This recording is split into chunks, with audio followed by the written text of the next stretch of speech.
CTE Pro 1, Truth Series, Video 10, 30 outside. In Video 9, we had an alignment that we worked with, a 15 inside. Please know that a 15 inside is interchangeable with a 30 outside.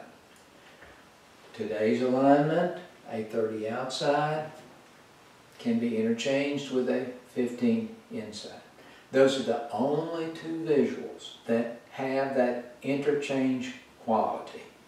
When you encounter a 30 outside or a 15 inside, one will usually pop out at you as being friendlier or easier to align to versus the other.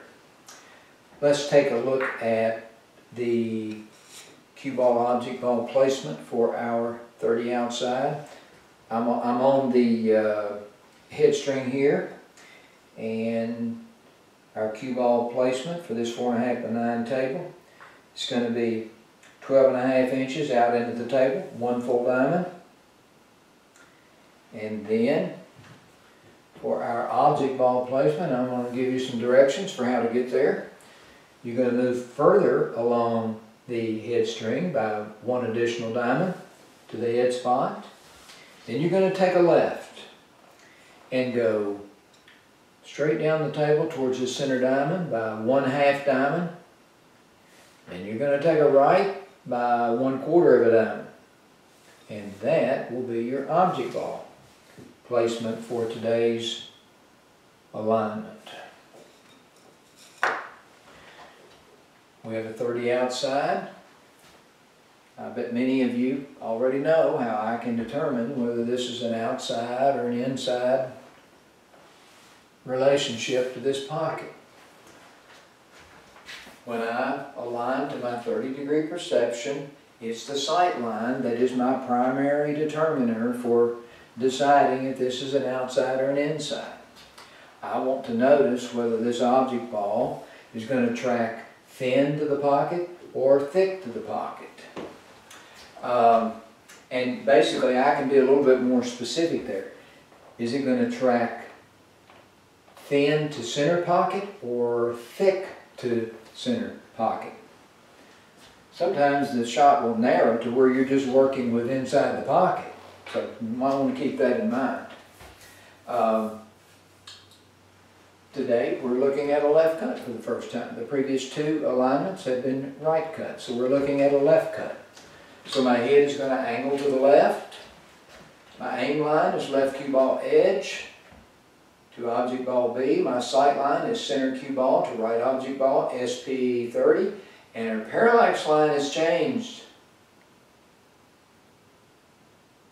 from inside cue ball quarter to outer object ball quarter, this division line on this centennial ball. So essentially my visual intelligence is just seeing a half ball coverage for this. For a 15-degree perception, my visual intelligence is seeing essentially a 3/4 ball coverage. But you're not working with angles. I don't know this angle. My visual intelligence cannot tell me what this angle is. But my visual intelligence reads this cue ball object ball relationship as a 30-degree perception. That's how it reads it. There's a lot of detail about this in the book, so I'm not going to elaborate on that here. Now, it's a left cut, so my head, vision, nose is angled to the left at parallax. You should note that my eyes have reversed rolls. It's my left eye that's dominant for the aim line, my right eye is dominant for the sight line and stepping, and it's my mid-face vision center, of course, dominant for the parallax line. So CTE absolutely widens your visual scope and what you're able to do with your vision for seeing and acquiring information from the cue ball, object ball. All right. This is a Pro 1 approach that we're going to use here for pocketing this ball. And it's going to require an outside Pro 1 sweep, a right visual sweep. Be the same thing as a right to left basic CTE manual pivot. Now, I must step the cue ball while I'm standing because in full stance, I'll be using my personal favorite line of sight for conventional aiming. Now, in order to step the cue ball, I need to see the sight line, and from that perspective, I need to peek at the outermost right edge of the cue ball for turning the sight line from right to left. That center, that step center, that's what I sweep to. Now, how do I sweep there physically? I won't be using this left movement. I'll be using the right bend. As far as the physical sweep goes, since my right eye for this shot is dominant for sighting and stepping, I'll be sweeping just a little bit toward my nose for my personal strongest line of sight. So there's my perception, there's the sight line, there's the stepping action. I see the nissel, that's what I'm going to sweep to. As I bend to the right, as my feet widen for my stance, I'll bring my cue in from left to right. My head will unangle, and I'm aligned conventionally, and then I just have to stroke straight down that line. Sometimes it's a little cumbersome talking and bringing the action in at the same time. But how long does it take to see a visual and to shoot? I mean, it's very fluid-like.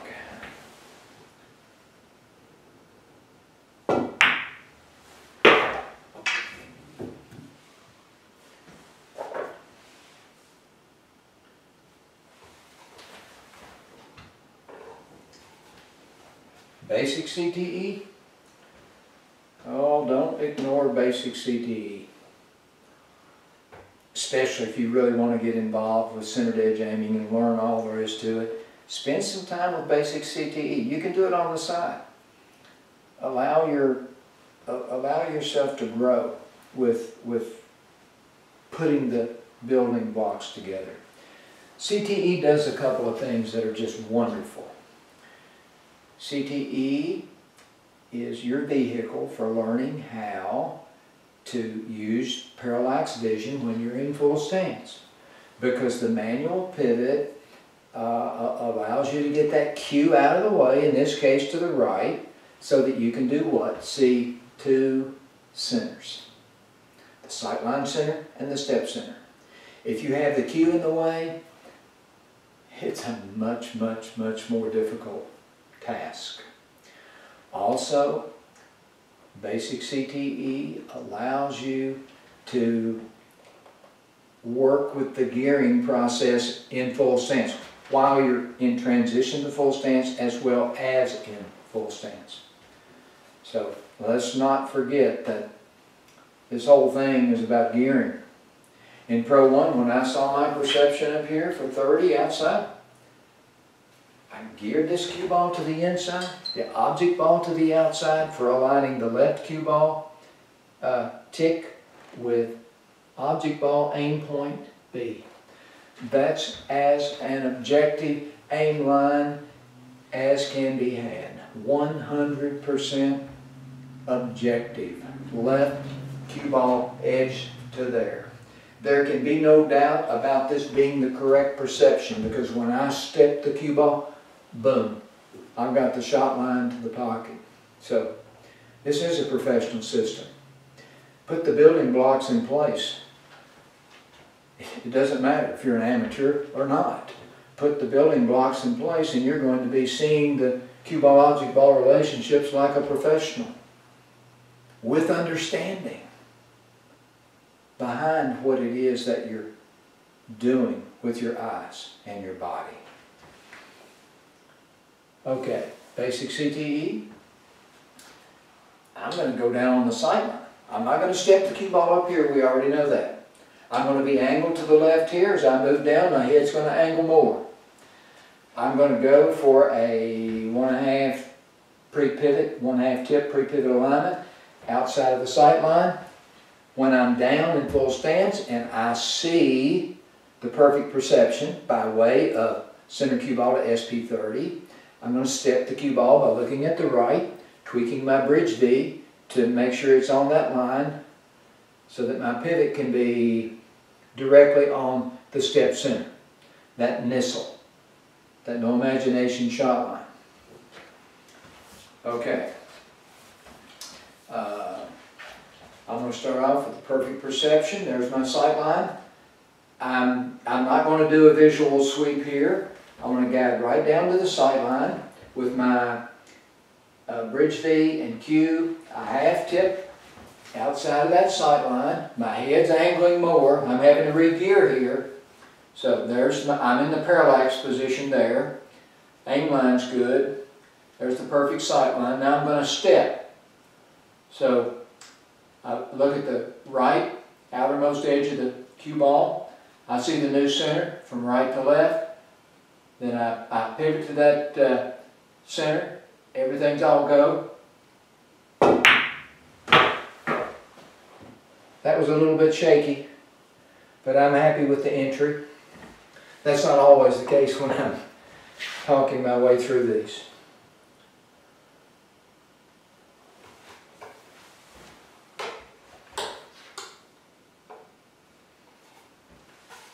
Disguise pivoting. Just moments ago, when I was in full stance for basic CTE, I saw the sight line and then the step center. With disguise pivoting, I'm going to go down directly on the step center, and then the SP30 sight line will be in the background, confirming that all the rotational ticks on the object ball are in the correct place. How much attention I pay to that is just sort of up to me.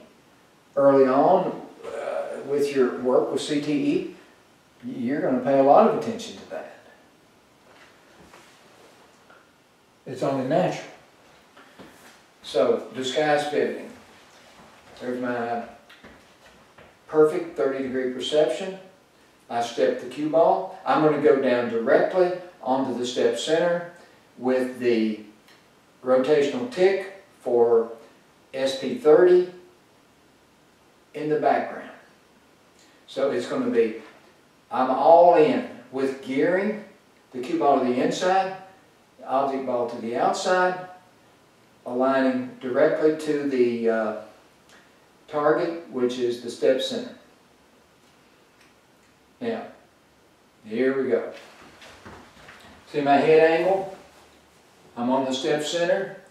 The cue ball is, the object ball is geared perfectly. So it's just a matter of, can I stroke straight down this line? Again, it's a little bit shaky. I have a little bit of a tremor in my arm that I've had to learn to deal with. Actually, I've had it for 22 years. So sometimes it is a factor, but I don't think about it much anymore. But it is there. Sometimes it acts up a little bit. Okay. Disguise pivoting. Let's take a look at half ball pivoting, and I'm just going to go straight to the gearing flavor for this. It's an approach that you're not going to warm up to anytime soon, but I want to cover the full breadth of center to edge aiming. I'm going to give you everything I can give you about center to edge aiming. My book is loaded with what's in my head for the past 15, 16 years. So if you want to know what swirls around in this head of mine, then I would encourage you to get my book. I spent 6 years putting it together, and the time that I've spent on these True Series videos pales in comparison to what's in my book. But you can get all the nuts and bolts concerning CTE right here in this CTE Pro 1 True Series. This is the only place that you can get it. So if you support me, and I've had so much wonderful support over the years.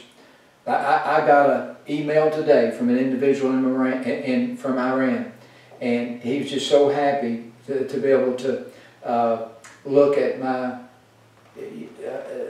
YouTube videos, and he asked me a couple of questions, and I said, you're in pretty good luck, because there's a True Series coming, and it'll be released just prior to my book. And he wrote me back the nicest email, so appreciative of it. So I have lots of support.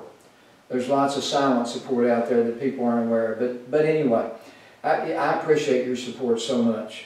It's the fuel that keeps me going. So if you like what you see, I appreciate the support. Lord knows I've had some critics. The way hasn't been easy. I appreciate the critics, though, I really do, because without the critics I wouldn't be where I'm at.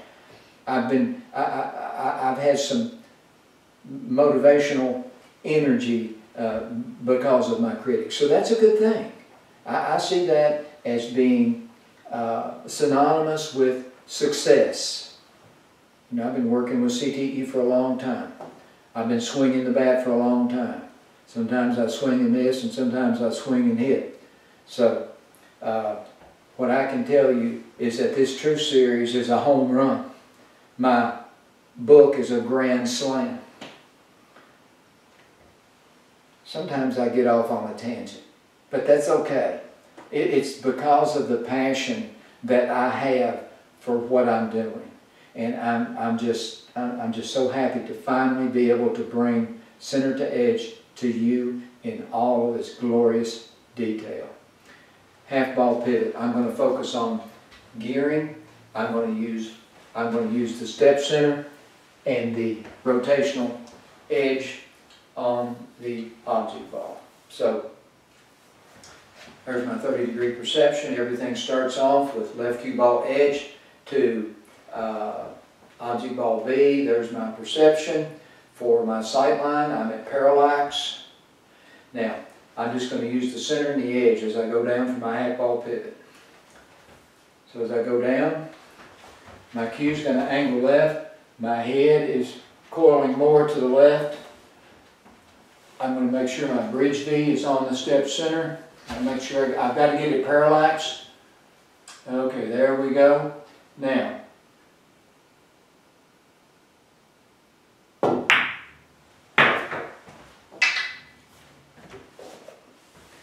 I got a little bit off track right at first, and half ball pivoting is not as cumbersome as it looks, because when you're talking your way through it, you get frozen in certain positions and it looks sort of awkward, but it's really not for someone that's skilled at using it.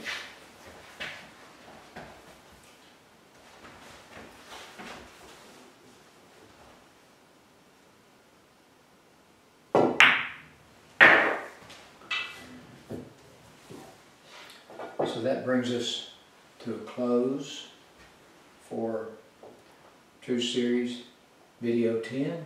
We'll take a look at a 30 inside alignment for Video 11. Thank you, and see you soon.